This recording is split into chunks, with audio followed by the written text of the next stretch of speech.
Tesla's inventories are coming down nicely everywhere, really. This shows Model 3 and Y globally, and then same thing, but for the Model S and X. There is certainly a delivery push going on right now for the end of the quarter. There is some serious drama going on X in the Tesla community between Alexandra and Troy. It all started with this poll that Troy did asking everyone, what goal do you think Tesla should set for his deliveries next year, 2 million or 2.1 million? And Alexandra responded by stating this.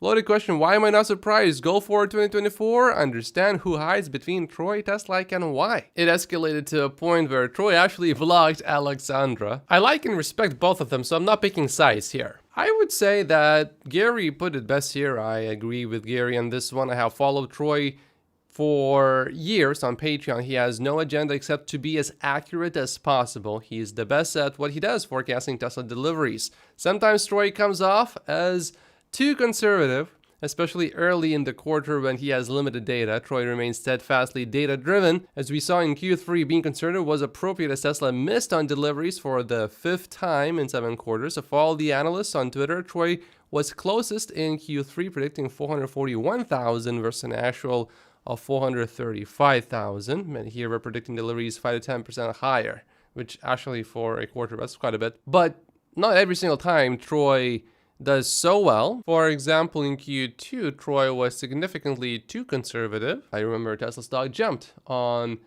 the day the market opened after we found out the deliveries. We can certainly argue about the numbers in the poll that Troy presented, but I don't think Troy really has any hidden agendas other than he wants to be as accurate as possible. I think that's what he cares about the most. For example, Gary's prediction for next year is 2.4 million deliveries, and already that would be the slowest growth with just 33%. Troy explains his rationale, and I'd like to push back against one specific point. So 200,000 Model 3s in the US will be $7,500 more expensive for buyers in just 2 days. That $7,500, when spread over 610,000 Model 3s and Ys sold in the US, requires a $2,400 price cut for all 610,000 cars just to keep unit sales the same. After that,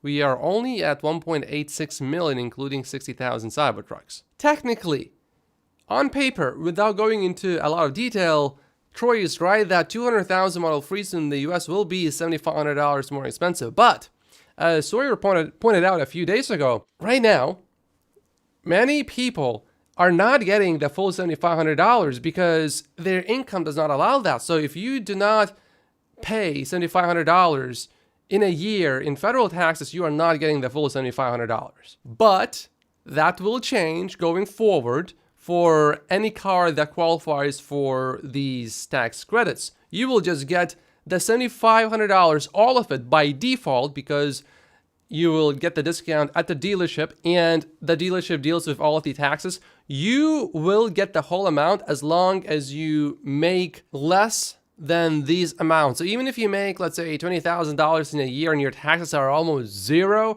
you will still get the $7,500 if your vehicle qualifies. And my understanding is that even if your tax liability is under $7,500 that year, you will not need to pay any of that money back to the government. And I am also of the opinion that there is a very good chance that the Model 3 will get that incentive back. Just like it got it back earlier this year, it lost it, then it got it back. I think it is fairly reasonable to have a good chance of that happening. Also, a lot more people will just start buying Model Ys if the Model 3 gets much more expensive.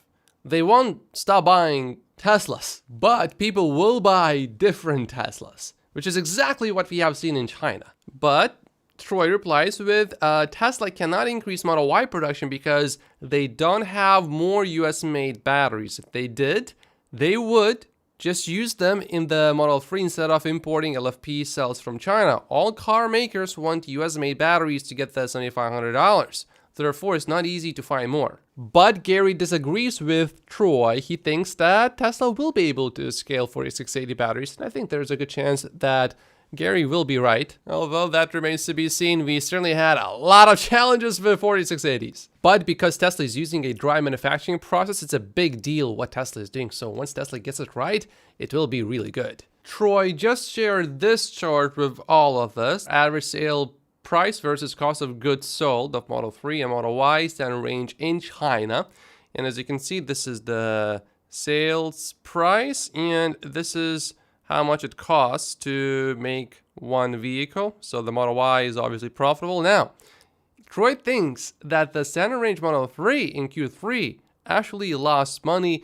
A simple reason for that is mostly it's the old Model 3s and Tesla just wanted to clear out the inventory. But what many will find surprising is that cost of goods sold are not really going down.